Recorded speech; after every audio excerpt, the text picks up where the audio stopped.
Hey, what's going on, guys? Kalamazi here, and today Blizzard finally unveiled a lot about patch 11.1. I think it's called Undermined, the Goblin Zone, the Goblin Raid, all that, which is coming likely in the end of February, early March, with PTR in early January. A lot of Warlock changes today to Destro, Demo, Aft. Tier sets are unveiled, the bonuses, as well as the actual, how they look. Warlock is insane. They also mentioned a little bit about M+, certain keys not depleting. Not really sure how that's going to be. It's either 12 or higher or 11 or lower once you get an achievement. The Catalyst is getting extra charges through various achievements as well. Dinars are returning through a renown track in the raid and all that. So this video, a lot of talk about lock changes, but also very briefly looking at, the actual announced changes about other things as well. If you guys have noticed, the Christmas tree is up. The alligators in the tree as well. Put it up on a stream, and yeah, Merry Christmas, Happy Holidays to y'all. So all that in this video. Twitch, Discord links down below if you want them for week worth add-ons, profiles, all that. Let's get it rolling. And also, super quick before the video starts, I wanted to mention very briefly that a goal for 2025 that I have for the channel here is to hit 100,000 subs on YouTube. There's no monetary gain or anything there. I do get a cool plaque, and it's been a goal of mine for a long time. I never thought we'd get there, anywhere even near it, but it might actually become a thing this year. And I did want to mention, I love each and every one of y'all all the same regardless, but about half of y'all that watch the videos aren't subbed to the channel. If you don't mind subbing to the channel, or feel like maybe you want to help me out towards that goal, or just in general, feel free to do so. Hit the button below, as well as the bell, shameless YouTube plugs, yada, yada, yada. But if you guys are interested in that, it would help me out. I greatly appreciate it. If not, that's okay as well. I'll keep doing the same. All right, very briefly getting into the general summary stuff is changing for systems and all that in S2. The first thing, keys are not depleting once you get a certain achievement. You have to reach 2850, which I believe is all 12s timed roughly. And then Blizz said, failing to clear a Mythic Plus dungeon within the timer will no longer reduce the level of your keystone below 12 for the season. This is an account-wide achievement, very cool. Some affix changes here as well. This is worded very cryptically, if that makes sense. Probably not intended, but the way I read this initially was like, hey, if I don't time a key within the time or whatever, it will no longer reduce the level of my keystone below 12. So the way I read this is if I'm running a 12 key and I deplete it but finish it, it'll still be a 12. Meaning 12s or higher don't deplete. But it can also be interpreted as no, they're not referring to 12s or higher in that sense. They're referring to 11, 2 to 11 keys won't be depleted once you reach this achievement. I'm assuming it's probably 12s or higher based around requiring 12s for the achievement itself. I think it'd be more forgiving though, it being an account-wide achievement, to make it 2 to 11s don't deplete. I think it should be 2 to 11s to be fair. If you make 12s or higher deplete because, hey, you're going to be punished, go for it. Make 12s have 10 times the difficulty. I don't know. It is what it is. But jokes aside, I think it's likely 2 to 11s don't deplete once you get the achievement, if it's your own keystone. But hey, either way, I think key depletion is sort of an outdated mechanic, at least for the lesser non-push keys. And this is good to see if it is 2 to 11s. Even if it's 12s or higher, hey, it's something. Second change here. So Blizzard is moving away from giving you an Omni token. I guess not Omni, but that token or that thing you got that you could trade for a tier piece whenever you kill an end boss in the raid on Heroic or obtain, I think, 2k and M+ or PvP. It is now giving you an extra catalyst charge. So these achievements are available in endgame content with each sure, 2k and M+, 1600 in rated PvP, and defeating the final boss of the raid on Heroic or Mythic. In previous seasons, completing any of these any of the 3 reward players with an item they can change or exchange for a tier set token. Now, instead of the item, each individual achievement will reward players with a catalyst charge. So you can get 3 catalyst charges by doing this: 1 for killing the end boss, 1 for PvP, 1 for M+. Now, this is going to make, in a sense, tier easier to access by making it any helm you get from M+ or the raid or whatever, you can turn it into a tier piece.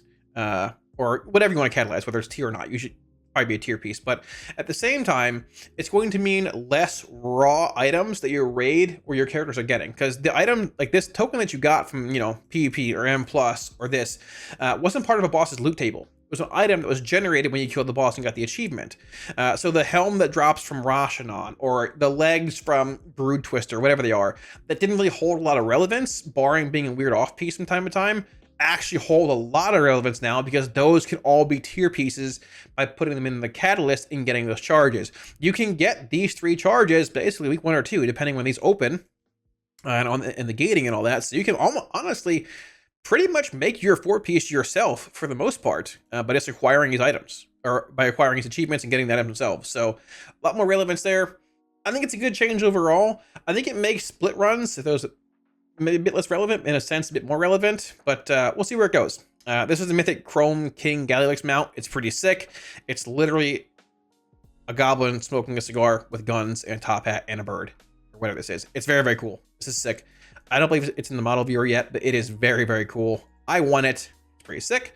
And the final thing is Dinars. Dinars are returning. Now, links to these down below article-wise if you want to read through it, but they're adding a renown track to the raid, which covers a lot of things. Augment runes for free, a raid skip, a raid portal, Dinars at renown 17 and 19, utility, and stacking damage and healing buffs. So this is very similar to Severed Strands from Palace currently, I believe, where you get it at 4, 7, 10, 13. Some things are in here like faster speed out of combat, eating food faster, some augment runes every week, possibly. 17, receive a puzzling cartel chip, allowing you to trade for a powerful liberation of undermine item. This is the raid. 17 and 19. This is the actual raid portal at max renown. Now, they say they've data mined an upgrade track that has 14 ranks. So this likely corresponds to these items here. Very similar to Dragonflight. We have to start at like rank 1. Maybe higher if you have like items in that slot already. You can upgrade for free without crest and push it to 14. But this, albeit as long as you can prog to this sort of fast, which is a bit scary because like there's a lot of damage upgrades before the Dinars. I mean, you're hitting 15% increased damage and healing before you get your first Dinar here, which makes me assume it's likely a decent bit later on than it may seem. Maybe we could swap these early on somewhere else. But either way, if you can get these, even just in general at some point, relatively early, it'd be great. We've wanted Dinars for a while. I think honestly, renown line for the raid is very, very cool. I'm down for it. Alrighty, now getting into the Warlock changes here. As far as Affliction and Demo are concerned, not massive changes. Couple of things here and there. Hopefully more coming quality of life-wise, talent tree-wise in later builds of PTR. We'll see. But tier bonuses are also unveiled. We'll look at that in a minute. So Warlock, AF stuff. Drain life damage increased by 100%. This is universal for AF, Demo, and Destro. Drain life, it hits really for nothing right now. I don't know if this makes a difference, honestly, but they talk about Soul Rot providing AF with a burst of damage that focuses on casting Rapture in quick succession, while Drain Life functionality of Soul Rot is a unique, I think it has some niche uses. It goes unused. I don't know if buffing it by 100% is going to make a difference. I think it's still very, very subpar. I haven't done it in a long time unless I'm dying in game. So obviously with Soul Rot, you can fork Drain Life onto like 4 or 5 targets, depending on how many you hit with Soul Rot and all that, which is cool. It might need more buffs than this to be relevant. ID is gone, Inevitable Demise, so we'll see where that goes. They're adding a clause to Soul Rot as well. It's the same thing basically, but they're adding a clause on that damage dealt by Soul Rot also heals you for half the damage done. It's not bad. Soul Rot heals a little bit, probably more relevant in PvP, but it's something. It's there. Those are the AF changes, at least as far as first build goes. I'm assuming there's going to be more coming, but I don't know. I hope so. Demonology. So this gets more interesting. In Undermined, the duration of Doom is now reduced for each soul shard spent on Hand of Gul'dan. Now, I can pull up the class tree here on Wowhead, which is here already, and look at this. This is a change already right off the bat. Our goal with this change is to provide more control over when Doom explodes, since the application is dependent on randomly receiving a demonic core. Which it is, but like it's sort of smart cursing in a sense with demonic cores, but it works. In addition, Doom Eternal wasn't attractive enough to warrant a talent point, which it actually was recently, we found out, but still felt missed as it made Doom feel incomplete since its duration reduction wasn't maximized. So they're referring to Doom Eternal, which is right here. It does feel a bit odd, like not having it as a talent. I think Doom has too many points in general. Probably should just combine these two, but it is what it is. They're changing Doom, and they are changing Doom Eternal. So this is currently on retail. Shifting gears and finding Doom here in the actual class tree. Find it here, talent, I think this is PTR. Tools, talent, calc, demo, here we go. So heading on down, Doom Eternal. When Doom expires, you have a 30% chance to generate a demonic core. That's pretty high. They've also changed Doom. Each soul shard spent in hand golem reduces the duration of Doom by 1 second. Whenever Doom expires, you have a 30% chance to generate a demonic core. This feels sort of demonic knowledge-esque. It's not demonic knowledge, but it's whenever you cast Handy Gul'dan, you have a chance to generate a core. It went away a couple of patches ago. 30% is pretty high. Doom's going to be expiring every so often, a decent amount of time, right? And more cores means, I mean, in a sense, more Doom applications, but more cores means more shards being generated faster, which means more Handy Gul'dans being cast more often. It's interesting to me how they've gone back on the changes to the core economy, which we pulled away demonic knowledge, we pulled away dogs giving cores, and we got rid of other things too. But now they've given dogs back their 2 cores, and we're also giving Doom a core generation ability, right? Which I obviously I think is good. I'm down for the change. I think it's, you know, solid, interesting. It's gonna be a lot of cores, but we'll see where it goes. I like the way it sounds. We'll see how it plays when PTR comes around. They also buffed demonic calling back to 20%. It's 10% now. It seems a bit too low. 20 feels good. It's what the old rank 2 out of 2 was in Dragonflight, I believe, so that's positive. That's demonology. Destruction. Destro received the most changes. They basically cite here about it being sort of complicated compared to other Destro. In Undermined, we are adding passive versions of Dimensional Rift and Channel Demon Fire, as well as adding the ability to change Rain of Fire's targeting to an enemy target rather than a reticle. So like the cursor macro or weak or yeah, macro we all use, like that cursor macro, right? These changes are aimed at providing more options for players to customize their gameplay to fit their preferred level of complexity. Basically, they're easier to play with if you want. It's fine, sure, why not? You know, there is that. Now, interestingly enough, Demon Fire Infusion. Periodic damage from Immolate Wither has a 4% chance to fire a Demon Fire Bolt at 100%. 100% damage. Incinerate has a 25% chance to fire a Demon Fire Bolt as well at 100% effectiveness, or increased, whatever. We weren't sure if this is going to share a talent node with CDF or just replace CDF entirely, because Ripper says it shares a node with Dimensional Rift. Ripper has a chance 5% from Immolate Wither to tear open a rift. This does share a talent. Thankfully, though, the Clash Trees come out, and we can show you that they do indeed both share talent nodes. So you have the option of playing Channel Demon Fire or Demon Fire Infusion, as well as Rift or Ripper, whatever you want. Now, I'm curious to see if they add more to like Demon Fire Mastery, because you're not reducing the cast on my CDF if you're playing, you know, Demon Fire Infusion here. But these might be changed a little bit, depending on like what happens here. But it's quite interesting to me how Demon Fire Infusion might synergize with Fire and Brimstone. If you can hit like 6-7 mobs with a Fire and Brimstone Incinerate, and they all can proc individually, and they all can launch, you know, Demon Fire Bolts, which can all extend Withers, it's a very interesting synergy. You can just cast CDF regardless to do it as well, but pretty curious to see where that goes. It's a cool little synergy if that works together. FMB, a pretty fun talent. I like it a lot. Hasn't been very good for a while, but that's pretty cool. And passive ability. If you want passives, there you go. If you want a passive, also, there you go. They've also moved Diabolic Embers to the bottom row here. It used to be, I think, right here.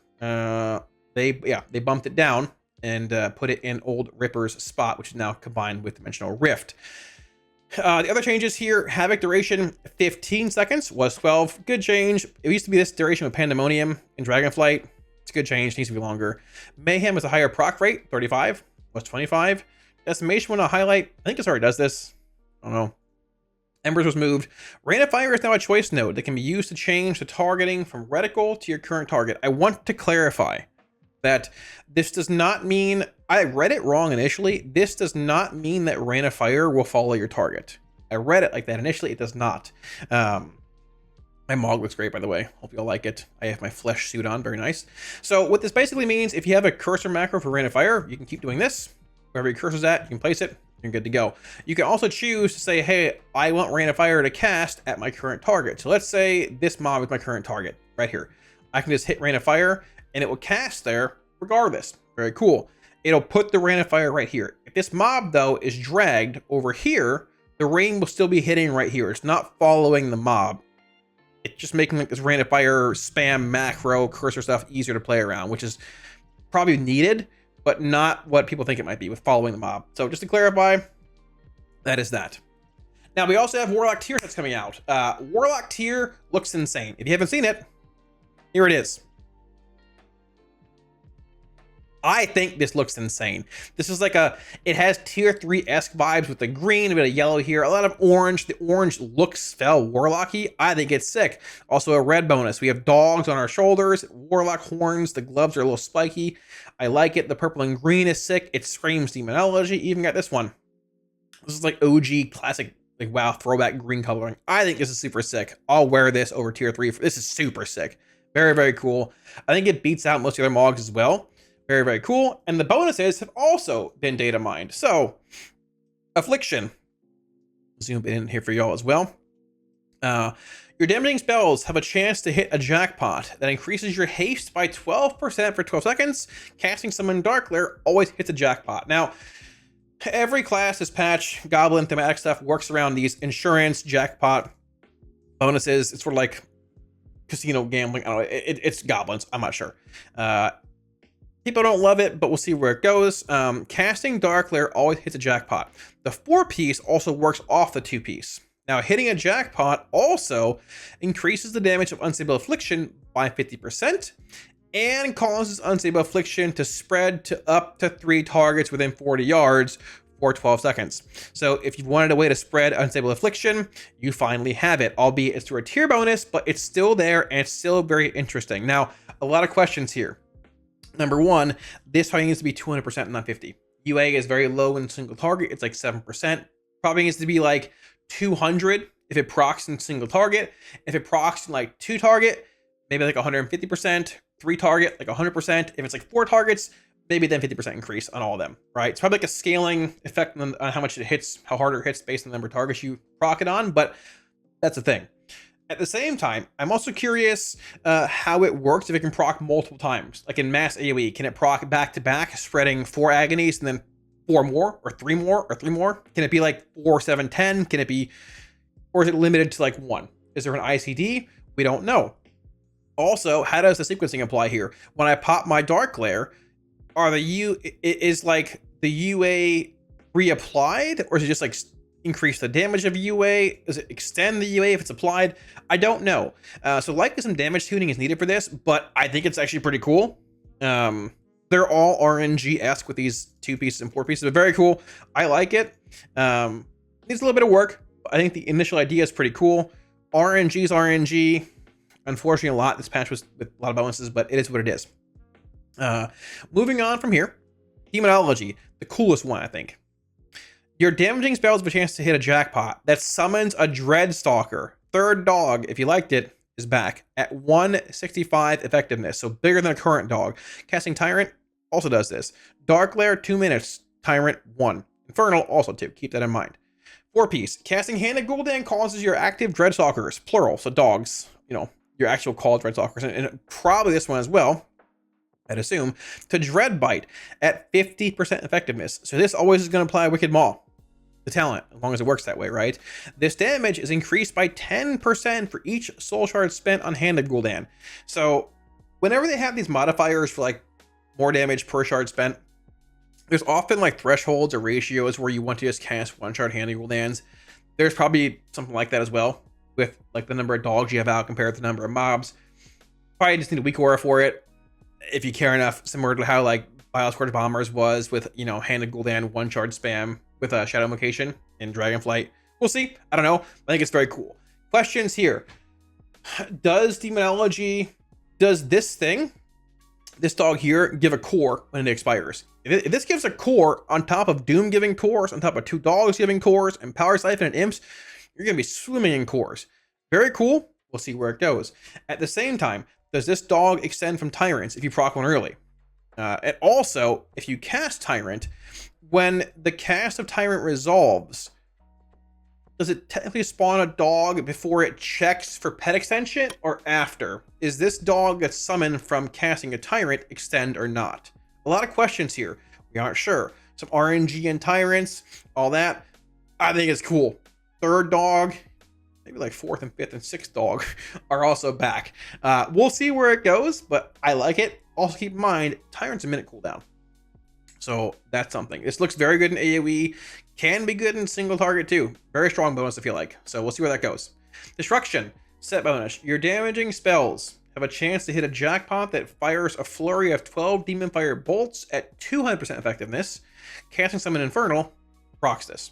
4-piece, hitting a jackpot increases your mastery by 3%, and your spells gain maximum benefit from mastery chaotic energies for 10 seconds. So this is basically this. Jeez. That bonus is basically this when it was 100%. Basically. I wouldn't be surprised at all if trees change, the class tree and spec trees change still, and they remove this node and put improved chaos bolt here. For like congruency, whatever. I think it's a word to use, right? Florida. They might not. I don't know, but I think this bonus just sort of invalidates his capstone. This should be 100% regardless, honestly. 70 is just weird. But they might do that. They've already bumped Embers down here, like I said. They might just remove this and put Bolt here. Not really sure. But either way, it's sort of like our old bonus, wherever that went, for 10 seconds. The mastery seems a little low, but at 3%. We'll see where it goes. Tuning will still come. This sort of seems a little boring compared to AF and Demo. We'll see what happens. It probably extends Wither if you have the talent for it, you know, just to see the F1s and all that. We'll see what happens. We'll see where it goes. As far as like fun and thematics, I'd say Demonology, then AF, then Destro. As far as power, it's probably Demonology, then Destro, then AF. But we'll see. Tuning will come. I think these are pretty cool. Some changes implied, more damage, question about extensions here, and maybe something here as well. The tier set itself, I think, looks super sick. And in general, hoping for some more changes like AF and Demo, maybe at some point, quality of life on Biotaint, all that stuff, so on and so forth. We'll probably make a feedback video in a few days, trying to summarize quickly what I want to see in 11.1. But either way, for what we got change-wise, yes, more can come. More can change. What they've announced today, pretty pumped for it. So thanks for watching, guys. That wraps it up, and hopefully you're excited about the 11.1 changes like I am. Hopefully this video might have helped clarify a little bit on some things you might not have been sure of, and yeah, well, that's basically that. I'm excited Blizz posted this stuff today. I want PTR, but with it being this late into the month, with the holidays being in 5 days, whatever it is now, I'm sort of okay waiting until end of the month or likely January for the patch and stuff. Or sorry, the PTR for this. It looks pretty good. The raid looks fun, exciting. Locked tier, like visually looks sick. I think so, at least. As far as the bonuses are concerned, we'll see the interactions when we get to it. Obviously, I'll have to test whenever PTR hits, but hey, whenever it comes out, we'll be doing it. If you guys want any week orders or add-ons or anything, links to Twitch, Discord, website, all down below. Those up here. And like always, a massive shout out and thank you to all my patrons for all support on Patreon, y'all. Always thank y'all a million times. I greatly appreciate it. If you're looking at supporting on Patreon, also link up here, as well as down below in the description. I'm venturing to guess that, I mean, they said in the new year for the PTR, which, I mean, it's going to be January at some point. There could be maybe a surprise in the last week of December, but I think Blizz is, I think they're out of office, like, starting tomorrow until basically the new year. I thought it was mentioned we get PTR in December. Maybe they're a little behind. I don't know either way. But honestly, the more they unveil about this patch, the cooler it looks. It's not super like voidy, but it looks sick. I'm excited for it.